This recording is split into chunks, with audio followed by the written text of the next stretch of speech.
Bismillahirrahmanirrahim. Assalamu alaikum. Welcome to Newsroom at our new timings. This is Omar, Khalid, and today is the 1st of March 2022. These are the stories that we'll be discussing during the course of the show.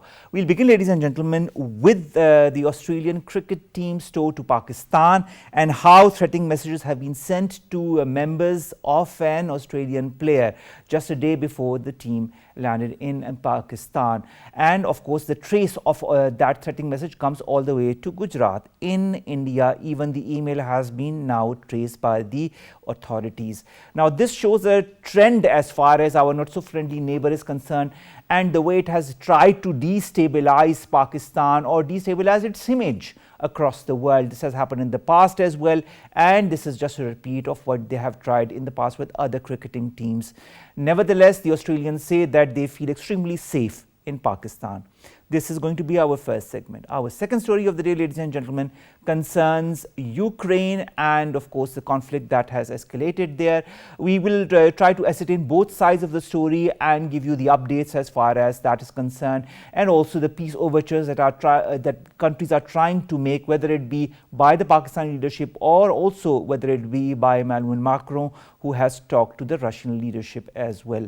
This is going to be our second story of the day. Then, ladies and gentlemen, in our third story, we'll be talking about United Nations report, a landmark report that talks about time that has nearly run out to ensure a livable life for everyone. It details a horrifying atlas of human suffering that is to follow if the countries do not take charge and do not take care of the rising elements that give rise to climate change. Then our last story of the day, ladies and gentlemen, concerns the, of course, the conflict in Palestine as well. We are seeing a rise in the deaths, in the incarcerations as far as the Palestinians are concerned by the Israelis. In the latest attempt, Israeli troops in the occupied West Bank have killed a Palestinian man and critically wounded another in a raid on a refugee camp. This is a series of attacks that is going on, and this needs to be condemned at all the different levels. This is going to be our last story. Let's begin with our first story of the day, ladies and gentlemen, and that concerns the arrival of the Australian cricketing team in Pakistan and the threat that has emanated given to a family member of one of the Australian players, and the origin of which comes all the way from India. More in the following report. The regional reprobate India has a malicious history of hatching conspiracies against Pakistan. India has once again proved that it is not an epitome of secularism but a Hindu nationalist regional pariah. India's threatening messages to Australian cricket teams' families have been revealed in its bid to isolate Pakistan. According to media reports, detailed inquiry by investigative agencies reveal that the account sending threats of grave consequences belongs to Mirdul Tiwari, based in India's Gujarat state, who works as an environmental health and safety officer in IMC Limited. India has used the same tactics last year to scuttle the tour of New Zealand cricket team by generating fake threats and peddling misinformation. Similarly, West Indies players were also threatened by India to stop them from touring Pakistan. The West Indies player had also shared threats of ban from the Indian Premier League on social media. Earlier, a Brussels-based NGO European Union Disinfo Lab working to combat disinformation against the European Union has unearthed a 15-year-old operation run by an Indian entity that used hundreds of fake media outlets to wage narratives warfare against Pakistan. Indian hostility against Pakistan is vividly clear, as it wants to dominate the region to uphold its imperial ascendancy over other states, and to achieve its nefarious designs, it cooks up intrigues against Pakistan and other states of the region. Now, to talk more about this threat that emanated from India, and of course to the family member of the Australian player, and the reaction that has come from the Australians as well, we've been joined by Lieutenant General retired Raza Khan Sahab, who's a defence analyst. Sir, thank you very much to have joined us. Sir, we were just recently talking about the 20 years of the Gujarat massacre, and a lot of memories came back, and these memories are constantly revived by the way not only India is trying to destabilize the minorities within its country, but also its neighboring countries, especially Pakistan, an example of which we have just revealed today in our first segment as far as this threatening email that has been sent all the way from Gujarat to the family of an Australian player. What do you make of it, sir?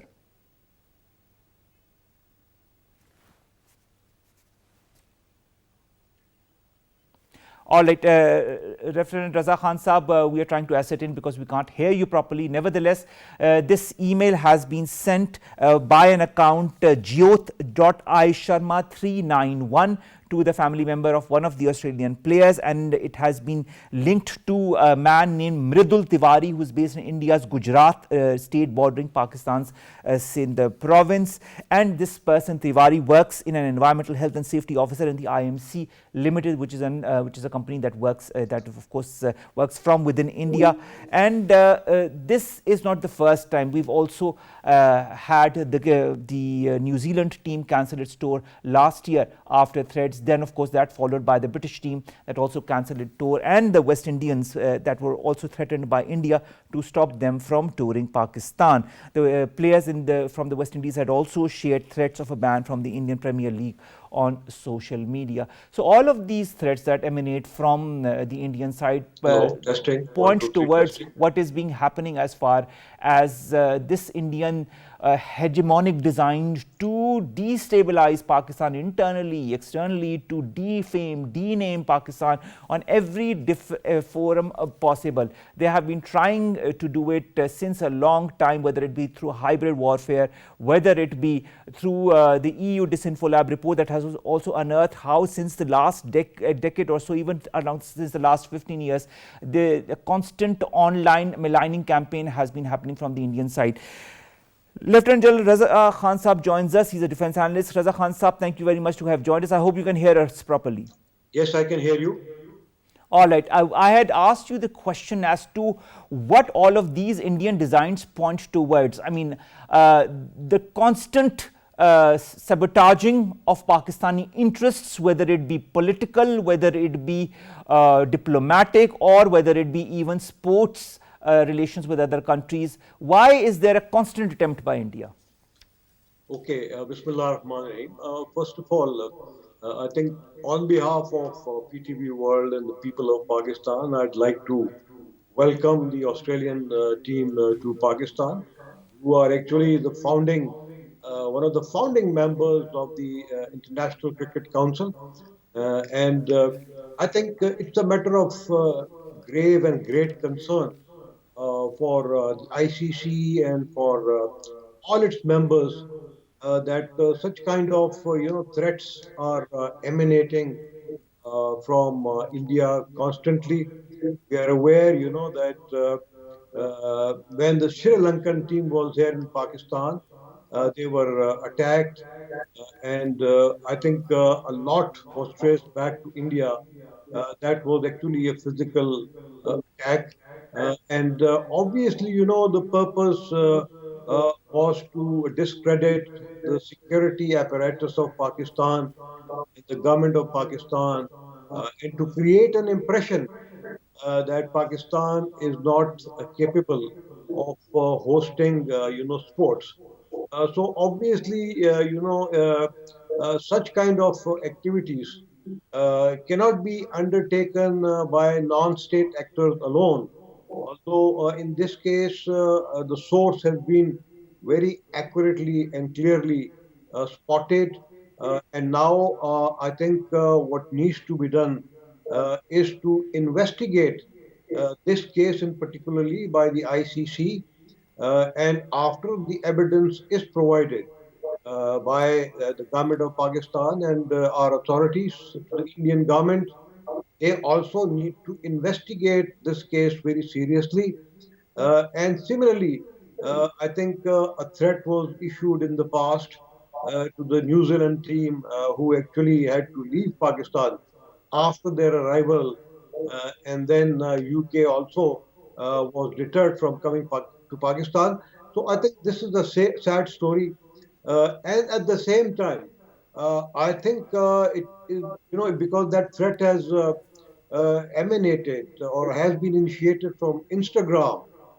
So Instagram also needs to see why and how was their platform misused for threatening, the cricket team of another country, and also in the past of New Zealand and others. So this is India's, I would say, part of cyber warfare against Pakistan. Actually, I would call it cyber terrorism. And the world needs to be aware of all this. They have in the past even used the United Nations and they have misused the United Nations and NGOs, the genuine NGOs who were established through the United Nations. Their name has been tarnished, their image has been tarnished. They have actually undertaken such heinous acts, where the EU's image has been tarnished in the past.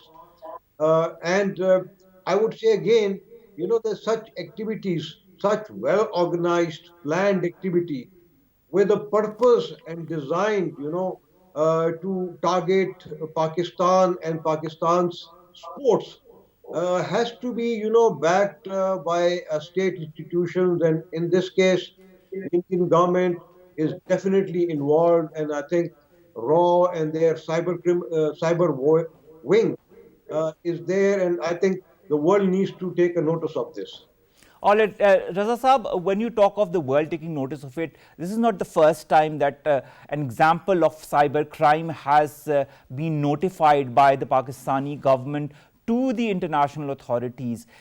But we don't see any tangible action coming from the West or the authorities that could really intervene and pressurize India in order to stop such malicious activities against Pakistan.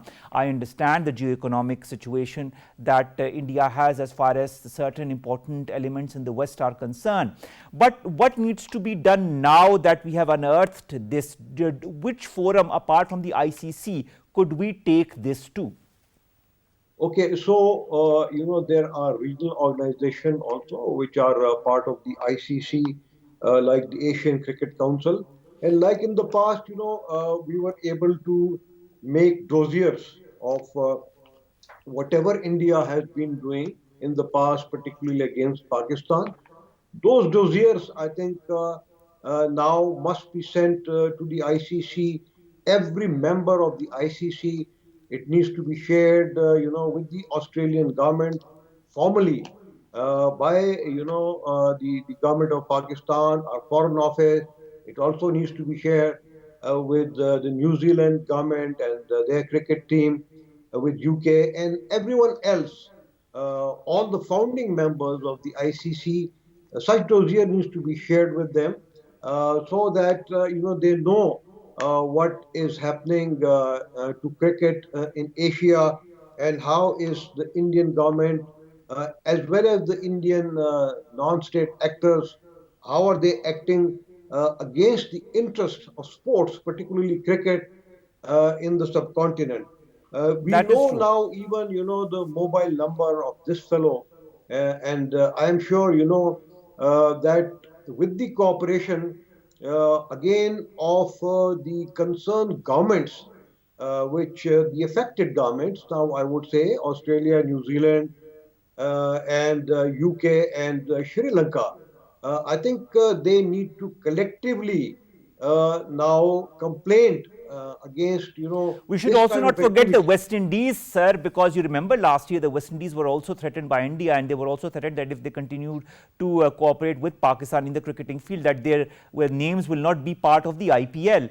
These are direct and indirect threats to players, which of course concern their livelihood. So a lot of people then back out of it. I think other countries should also follow suit in understanding and in pressurizing India not to follow these hegemonic designs or these, how should I say, terrorist designs in order to threaten teams, whether it be from cricket or from any other forum, when they try to visit Pakistan. Now, sir, also the Australian side has showed extreme pleasure on coming to Pakistan, and they have said that they feel safe in Pakistan. Is the message going through? Absolutely. I think now they would find for themselves that Pakistan has always been a safe country. And after this episode, I think everybody would know that if there are any fake messages, particularly to the families of international cricketers, they need to immediately share this with their concerned governments and with others who can actually investigate them and reach to the bottom of the problem. If you recall, when since Israel has sold the Pegasus software to India, that software has been badly terribly misused by it against all dissidents, against journalists, against Kashmiris, against Muslims by India in its own country. So I think when the state is involved in such heinous activities, obviously, the people then, get a lead from that, and they also get involved in that. So, as you rightly said, I think there are now many more countries involved who have actually been targeted, and collectively, uh, this issue needs to be taken up at the government level with the government of India. If needed, as we said, this is cyber terrorism. We could actually go to the United Nations and report it there to them, so that either India or other countries, they do not, politicize sports uh, through their designs and fake kind of messages. That is a very India. important point that you have mentioned. Politicizing of sports is something that India has been involved in since quite some time, especially when it concerns Pakistani interests. Pakistan has been trying to bring in foreign teams since some time, and India has at every level, at every time, trying to sabotage it one way or the other, directly or indirectly. But also, sir, do you feel also that the way the Pakistan Super League was recently held and the way the audience participated in a very friendly environment, in a safe environment, also is the message, this message also going across to the world? Absolutely. I think the world now knows, they're all aware that Pakistan, is a very safe place uh, for any sports, whether it is cricket or any other international sporting events. And I think the safe and successful conduct of the IPL now and in the past is a very clear indication and a proof to the world that such kind of sports needs to be continued and developed collectively, and that there is no threat of any kind to international sportsmen in Pakistan. But as I said, they need to be very mindful that they will continue getting such fake threats, and therefore they need to share that with the Pakistan Cricket Board as well as the government of Pakistan, and they should not be deterred by such fake messages. Recall, that the fake surgical strikes of the Indian government in the past. So India is actually now becoming a fake union. It is no more the biggest democracy of the world. I totally agree It's with a you on fake that, sir. democracy, and I think it is the people of India, their politicians, their media should understand. They should shame their government and particularly their intelligence agencies for such heinous crimes, which we have all just talked about. But Raza Sahab, how can the Indian people shame their government, because they themselves are so worried about themselves with all that India is perpetrating towards the minorities within India and in illegally occupied Jammu and Kashmir for the majority in that area, that is the Muslims. I mean, people don't even have the courage to kind of stand up. I mean, the majority of the people don't have the courage to stand up to these hegemonic designs, to these barbaric designs, to these terrorist designs of our not so friendly neighborhood India. What kind of strategy, in your point of view, should Pakistan now go forward with in order to for countries such as India to abstain or to refrain from carrying such activities in the future? What would be your take on that? Okay, first of all, I think I would like to focus on what can be done in the field of cricket. So we know, that the ICC is now headquartered in the UAE, and we are very well aware that the funding of the ICC to a great extent is, being channeled through India. So I think that issue is there, and reporting this better for investigation to the ICC is important. If need be, I think we could involve the UAE government in that to sensitize the ICC about that. There would be actually financial sort of pressures on the ICC. I think these pressures should be put, and it's very important, Raza Khan Saab, that Pakistan carries out a strategy that is strong enough to avert any such incidents emanating in the future. Thank you very much, Raza Khan Saab, defense analyst, to have joined us, to have talked to us about this threat that emanated from India towards the family of one of the Australian players on the eve of this series that Pakistan and Australia are about to play. Australia is going to play 3 tests in Rawalpindi, Karachi and Lahore, and of course they are freshly back from this Ashes victory.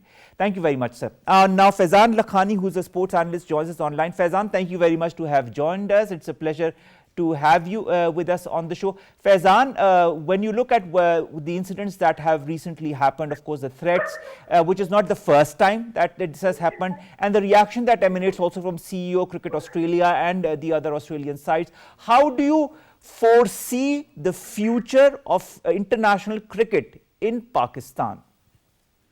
Well, future of international cricket in Pakistan is very much secure, and this particular series, the Australian team's presence in Pakistan, with a full strength squad. This is, I believe, the actual revival of cricket, actual return of cricket in Pakistan, because Australians were the first team who refused to play in Pakistan even before the Sri Lankan team attacked. They did not play in Pakistan since 1998. So this sends a strong message to the cricketing world. And just before this series, recently concluded Pakistan Super League, which had around 20 plus cricketers from England and from other nationalities. There were 48, in fact, overall foreign cricketers, 20 plus from England, which sends very strong message to the cricketing world that Pakistan is safe to host international cricket, and any apprehensions about having cricket in Pakistan should now get an end. Do you feel, Faizan, that India will continue this strategy that it has been pursuing since quite some time to destabilize Pakistan and to destabilize its sporting relationship with international countries? See, this is. I'm not the one to comment on this. I can't comment on this. What India is doing. All right. Let's then, Faizan, talk about the role of the ICC. How important do you feel becomes the role of the ICC in all of this? International Cricket Council. Well, ICC basically is a members body. It's a council of all the members where all the member boards are equal. But of course, BCCI has a strong weightage because of its financial position, because most of the sponsorship comes from India and it is a bigger market. So they have a big say in cricketing affairs, and that is why they are hosting several international events. But good thing for Pakistan here is that Pakistan is also about to host an ICC event. 8 teams will come to Pakistan in a couple of years to play the ICC Champions Trophy. So things are in right direction. It started in 2017, and in fact ICC supported this cause of Pakistan and helped Pakistan and win this battle of perception, I would say. When Pakistan first hosted the PSL final in Lahore in 2017, and soon after that the PSL final and an ICC World 11 team toured Pakistan. A couple of Australian cricketers were also part of that team. So it helps actually. It actually helps Pakistan in win this battle of perception and bringing cricket home. All right, in this battle of perception, we cannot forget last year and New Zealand and England and the West Indies, 3 important teams that were to visit Pakistan. But now, of course, with the PSL, the latest edition of the PSL, with the international players as well, we have shown the world that Pakistan is a safe arena to play cricket in, and also other sports. Do you feel, I've also asked this question to Raza Khan Saab, our analyst, before that, do you feel the message has gone across to the world that despite interference from the other elements, Pakistan is a safe haven for cricket? This question is addressed to me? Yes, to you. Okay. Well, message has gone to the world, and in fact, I have interviewed several cricketers during this PSL, and everyone gave vote of confidence to Pakistan's security arrangements and all the other arrangements. And what is to be noted here that Pakistan organized a successful PSL uninterrupted despite the logistic challenges and the COVID-related challenges. So hats off to all the authorities, all the people in Pakistan, both all the security agencies and provincial and federal government. So they all work together to make it a success. And now world realizes, they understand that Pakistan cannot be ignored as far as cricket is concerned, and of course as far as other matters are also concerned. So Pakistan cannot be ignored, and in cricketing world, Pakistan has a greater role to play. Definitely, Pakistan cannot be ignored. On a personal level, my final question to you, which of the tests are you going to watch in the arena? Could you please repeat your question? Which of the tests are you going to watch in the arena instead of on television? Well, I just returned to Karachi after covering PSL matches in Lahore, so it was hectic for me. I'm not traveling to Rawalpindi, but I will be covering the Karachi test, and then I will travel to Rawalpindi for white ball series. But let me tell you, when I started my career, my first ever match that I covered as an accredited journalist was when Australia played its last game in Karachi back in 1998, and I am very excited. I am very emotionally involved. And So it comes full circle, doesn't it? Come again, sorry? It comes full circle, Faizan, doesn't it? Oh yes, and I'm very excited. And it is for me as an individual, it's an emotional moment as well. I cannot wait to see them playing in Pakistan, playing on Pakistani soil. So it is a moment that we all have to celebrate as a nation, because Definitely. this is the complete revival of cricket in Pakistan. Definitely. Thank you very much, Faizan, and we all will be celebrating with you and also be watching you when you report on it from Karachi. Thank you very much, Faizan Lakhani, sports analyst, to have joined us and to have talked to us about this threat that has emanated from India on the eve of this whole test match series and the T20 also, that is to begin between Australia and Pakistan. Now, let's begin with our second segment, and that concerns the crisis that is engulfing Ukraine and the need for diplomacy to end this conflict. We've been joined by Hamid Khan Al-Mishriki online. Hamid, thank you very much to have joined us. Hamid, when you see all the latest details when it concerns Ukraine, and I'm going to just cite some of them. Ukrainian president calls for no-fly zones to stop Russian bombardment, but the White House, the US says that it is not considering such a move because implementing such a zone could draw US into war with Russia. Let's talk about this first. What's your take on that? Thank you very much, Omar. I mean, that is obviously we all know that Joe Biden does not want to involved in the war practically at all. And it is at the moment, it seems wise as well, because if US involved, if NATO involves in this conflict, it could erupt anything. It could turn into anything. But there is no doubt that the situation in Ukraine is getting absolutely very serious every day. And if you look into the current situation, that they are trying to get hold, Russian troops are trying to get hold of the Kharkiv city, and they have already taken over Chernobyl and Donetsk states as well. So it is very very heavy militarized and heavy conflict in the streets. The fighting is going on. There is the main thing is that now there is a big humanitarian crisis. Now there is a very serious concern for the medical aid. Now there is a very serious concern of the situation there, where they're expecting thousands of refugees. And on top of it, England has already announced that they are willing to host up to 200,000 refugees from Ukraine. And on the other hand, in next 1 or 2 hours, the Ukraine President Vladimir Zelensky is going to address European Parliament, and they are trying to bring a resolution against Russia, and there is a high chances that there will be opposing MEPs as well for this resolution. So situation in the region, particularly in Ukraine, is very serious, and it needs to be dealt wisely, and it needs to find a peaceful solution. Otherwise, it is very dangerous, and the people are already suffering. And I will again mention Prime Minister Imran Khan's once saying that you can start a war, but there is no way that nobody knows how to end the war. So the war has started. Now the sense has to prevail to end this war as soon as possible. And the role of Pakistan is always neutral. Pakistan remains neutral. Pakistan should remain neutral. But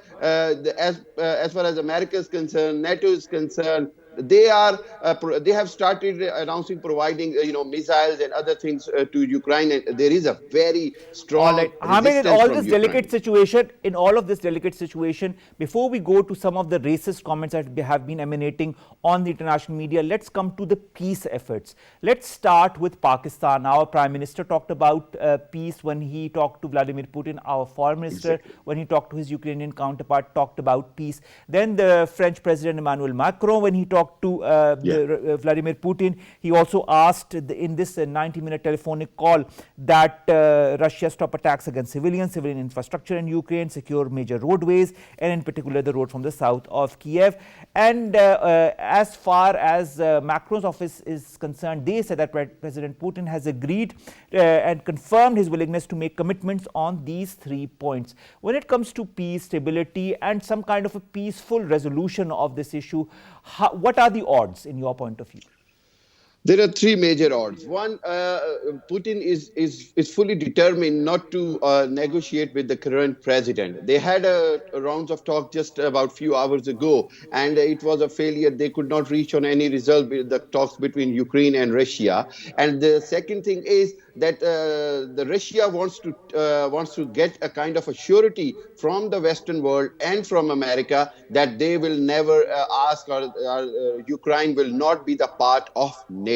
This is the second thing. Third thing is that the two pro-Russian states, they want them to have independence. So these three odds are very hard for Western world to digest as well.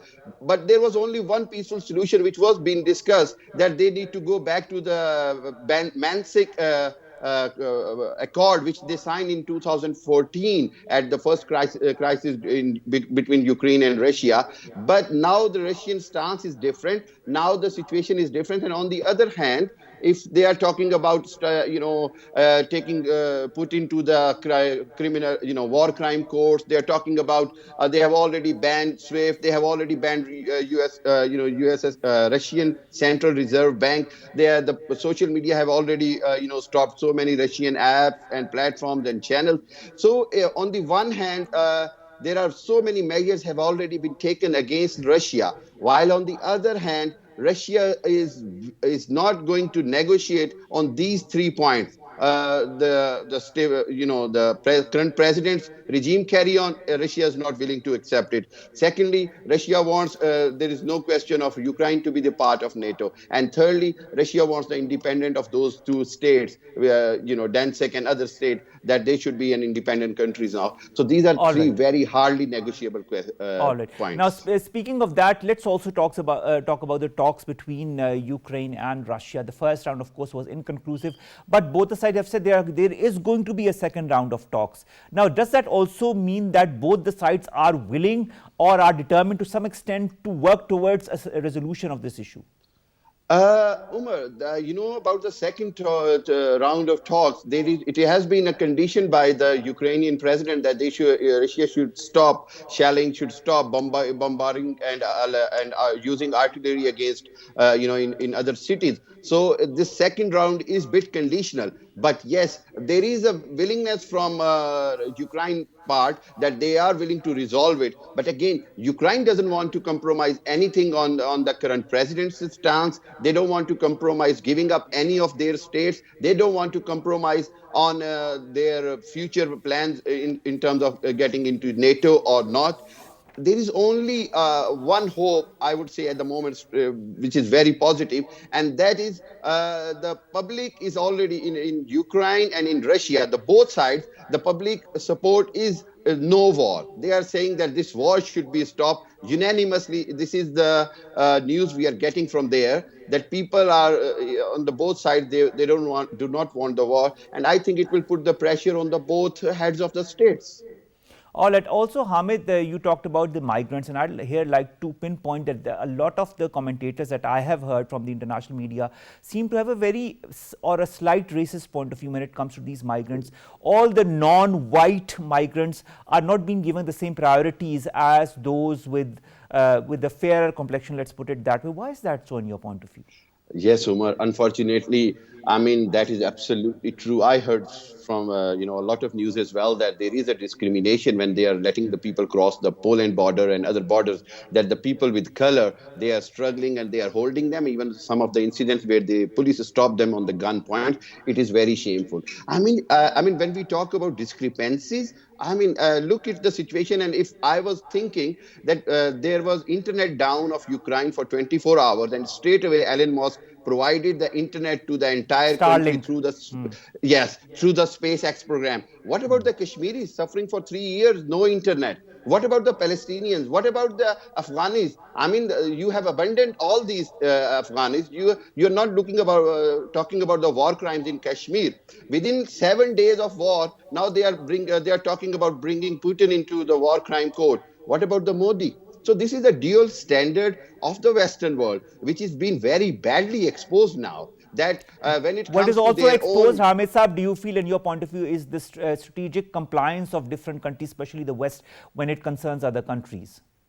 Of course, because their strategic, compliance is always towards and tilt towards the white nations. We have seen that very clearly. On the other hand, I mean, if it is look into the global perspective, all the conflicts where the Muslims are suffering, it has never been addressed on equally. Whether it was the platform of United Nations, whether it was the platform of European Parliament. Now, United Nations, after being vetoed by Russia, that Security Council resolution, they are calling the UNGA session in next 24 to 48 hours. Did this happen for any of the Muslim conflicts? Unfortunately, whether it was Iraq, where the innocent hundreds of thousands of civilians were killed, and they were called it a mistake. Unfortunately, the world was very unfair when it came towards the situation in countries about the Muslims.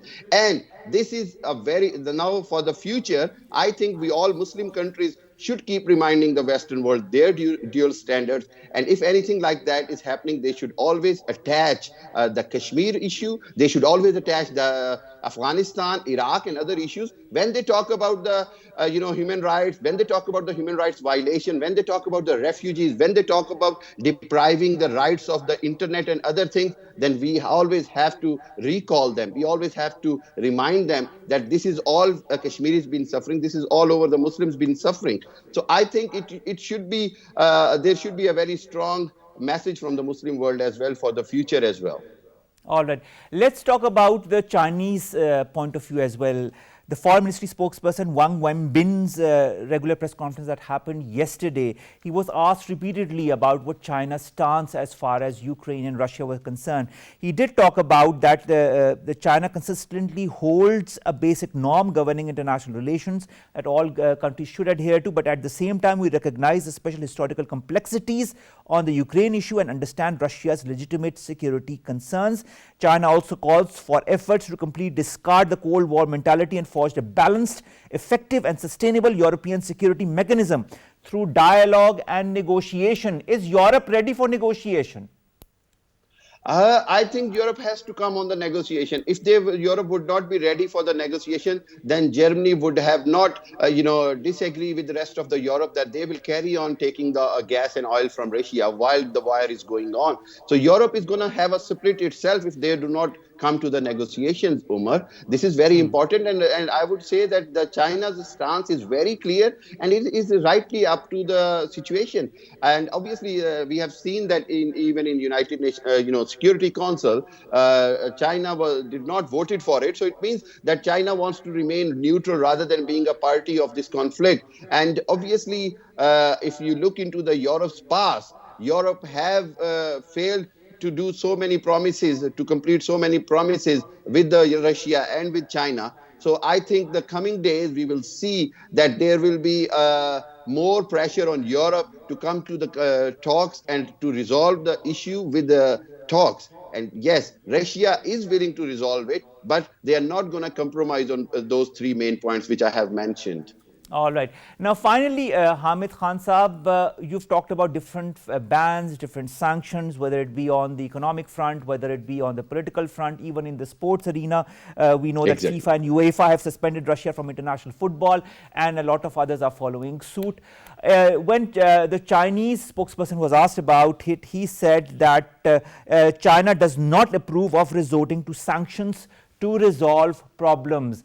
Then how should we move ahead? How should the world move ahead in order to solve this complex issue? What's your take on that? I'd like a short answer to that. Yeah, there are only two things. I will remind you the speech of the Ukrainian president that he said the same thing, that with the sanctions, this issue is not going to be resolved. And secondly, we should not underestimate Russia and Putin, that they were not prepared for all these sanctions. They were not ready for the suffering of financial or economical suffering. I believe that Putin have calculated a lot of sanctions already. So it is not gonna push Russia too much on compromise. But on the other hand, as China's stance is, I think again it's a better stance, that rather than putting somebody to the wall, it is better to bring them to the negotiations, and let's start the talks and try to I stop think the talks war are the through only the solution. negotiation. Negotiation is the only solution. Dialogue is the only solution. Exactly. This is what our government has also been Absolutely. talking about. That is what other governments have also been talking about. Thank you very much, Hamid My Khan pleasure. Al-Mushtaki Sahab, to have joined us on this very important issue that is, of course, developing as we speak. Let's come to our last two stories very quickly. The first is a report by the United Nations that says that livable future is at risk. It says in the last year alone, the world has seen a cascade of unprecedented floods, heat waves, wildfires across 4 continents. It talks about the increase in temperatures and how the world needs to control that temperature as well.